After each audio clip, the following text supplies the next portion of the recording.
Então, entendendo primeiro o que é inimputabilidade, porque é uma forma que a gente vai ver que é uma excludente de culpabilidade, nós passaremos agora a estudar as excludentes de culpabilidade. Ou seja, é fato típico, é antijurídico, mas não é culpável, porque estaremos diante de uma excludente de culpabilidade. Lembrando que nós também já estudamos as excludentes de antijuridicidade. Lembra quais eram? Legítima defesa, estrito cumprimento de dever legal, estado de necessidade e exercício regular do direito. Mas quando a gente fala das exclusões de antijuridicidade, a gente diz que não é crime, né? Não constitui, o fato não constitui crime. Quando a gente vai falar agora das excludentes de culpabilidade, o fato ele continua sendo crime, mas o que acontece aqui é que a pessoa que cometeu o fato é isento de pena.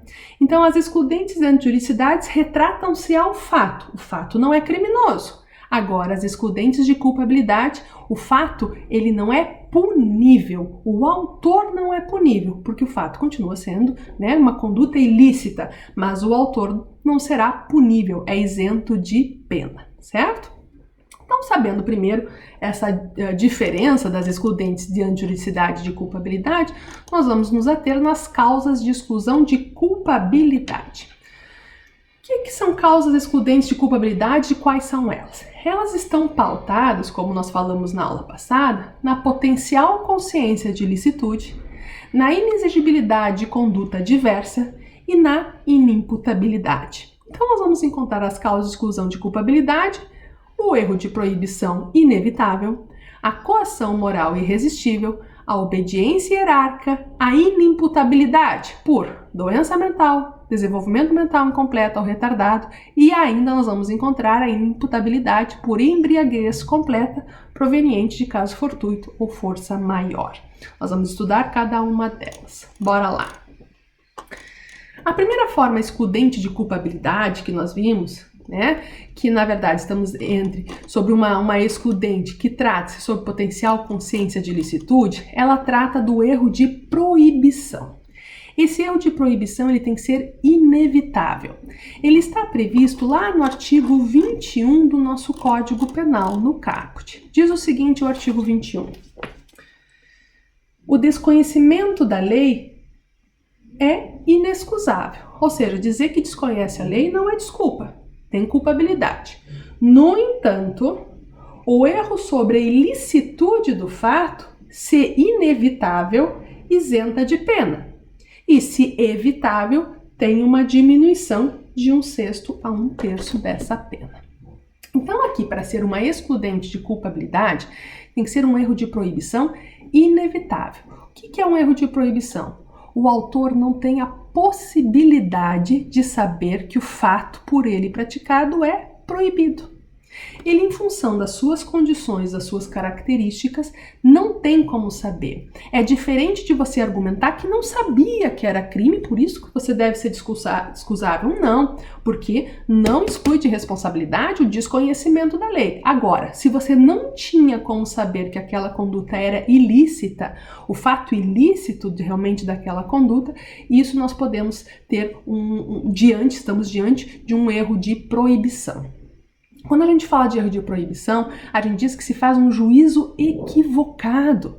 Tu sabe que a lei existe, mas você faz um juízo equivocado, porque você pressupõe que, embora exista uma lei, que aquela conduta que você esteja fazendo seja permitida. Então, o juízo de equivocado sob a proibição da norma. Tu erra sobre a ilicitude. Tu sabe que existe uma norma, mas você acha que o que você está fazendo não é contemplado pela norma, é permitido. Não é o desconhecimento da lei, porque você conhece a lei, só que você acha que o que você está fazendo é lícito. Incide sobre a ilicitude do fato e não da lei. Nós podemos, por exemplo, ter aqui alguns exemplos nos crimes ambientais. Por exemplo, você sabe que animais silvestres é proibido por lei manter em cativeiro. E aí você vê um passarinho amarelinho, você acha que se trata, de um animal normal e você prende numa gaiola. Já acho isso terrível, mas enfim, prende numa gaiola. Aí quando percebe está cometendo um crime ambiental, porque esse animal é silvestre. Você sabe da lei, você sabe sobre a proibição de ter em cativeiro animais silvestres, mas você desconhece que você está praticando essa conduta delitiva. Mas sempre temos que lembrar que só é erro de proibição e ela só exclui a culpabilidade se inevitável, certo? Então aqui tem um outro exemplo, né? Uma pessoa que morou uma vida inteira lá no meio da Amazônia, né? E que sempre se utilizou de uma determinada árvore para fazer barcos para pesca. E era a subsistência, né, da família, a pesca, porque precisavam se alimentar.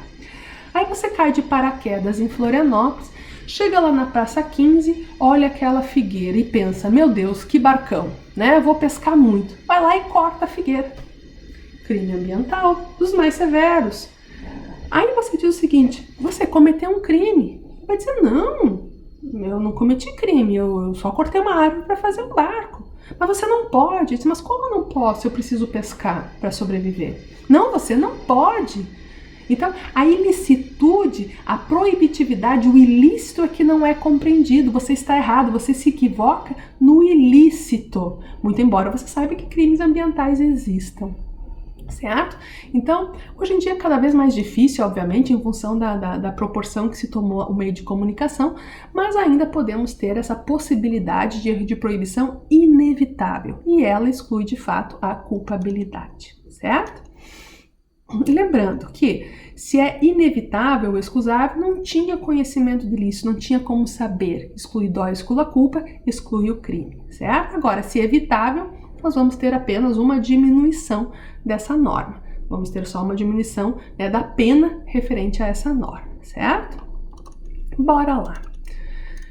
Segunda forma excludente de culpabilidade é a coação moral irresistível. Nós já tratamos um pouquinho dela quando nós tratamos do concurso de crimes, certo? A coação moral irresistível está lá no artigo 22. Diz o seguinte: se o fato é cometido sob coação irresistível ou em estrita obediência hierárquica à ordem, aí é o próximo. Então, nós temos no 22 a primeira parte, a coação moral irresistível. Diz o seguinte,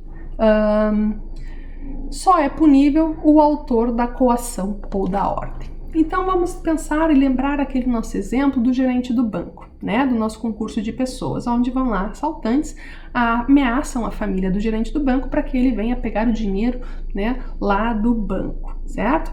Ele vai fazer essa conduta livre de vontade, ou seja, ele não está fazendo por vontade própria. Então, ele já não estará em concurso de pessoas como nós estudamos, não tem, né, essa voluntariedade de praticar a conduta delitiva. Mas esse gerente do banco, embora ele tenha ido lá e feito o fato típico, subtraído o dinheiro, ele não será culpável. Por quê? Porque essa coação moral irresistível exclui a culpabilidade dele. Ele fez o fato típico, é antijurídico, mas ele não receberá uma reprovação, uma vez que a vontade dele estava tolhida. Ele não era livre para fazer aquilo, ele fez obrigado. A coação, para ser excludente de culpabilidade, ela tem que ser moral. A coação física não é, que é o urso da força. A coação moral é a grave ameaça, certo? Ou seja, se aplica uma grave ameaça para fazer ou não fazer algo.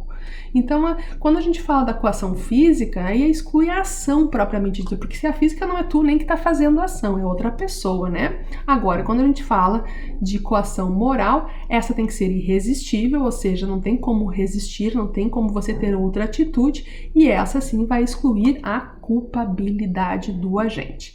Ou seja, só vai responder o crime quem coagiu, o assaltante e não o gerente do banco. Ainda no artigo 22, junto, como a gente viu anteriormente, ele fala da outra forma de exclusão de culpabilidade, aquelas que estão previstas, então, como exigibilidade de conduta diversa. Então, nós temos erro de proibição, potencial consciência de ilicitude, coação moral irresistível e obediência hierárquica como exigibilidade de conduta diversa. A obediência hierárquica, nós também tratamos lá no concurso de pessoas, falando um pouquinho sobre ela, certo? É quando se tem uma ordem de superior hierárquico em funções públicas, certo? A um funcionário, um subordinado, para que ele realize determinada conduta. Então, vamos ler o artigo 22 completo, que vai abordar essas duas formas excludentes de culpabilidade.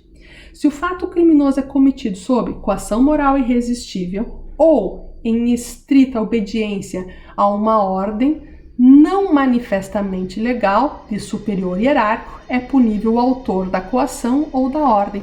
Percebam que aqui nós temos uma questão pública com superior e subordinado. Superior hierárquico dá uma ordem que não é manifestamente legal, dá uma ordem para o seu subordinado. O subordinado sequer imagina que aquela ordem que está sendo dada para ele é ilegal e vai lá e faz, uma vez que ele é subordinado e tem que obedecer a essa ordem. O que acontece? O subordinado tem uma excludente de culpabilidade. Quem será a responsabilidade será o superior, certo?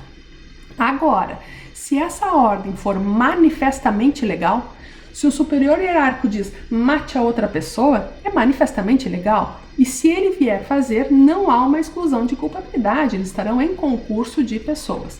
Agora, se a ordem não for manifestamente legal, só vai responder o superior e o subordinado não, porque ele acredita estar fazendo algo lícito, né? Ele acha que está fazendo algo certo, não imagina ser ilegal aquela ordem, certo? No entanto, aqui a gente tem que sempre levar em consideração que não pode ter excessos.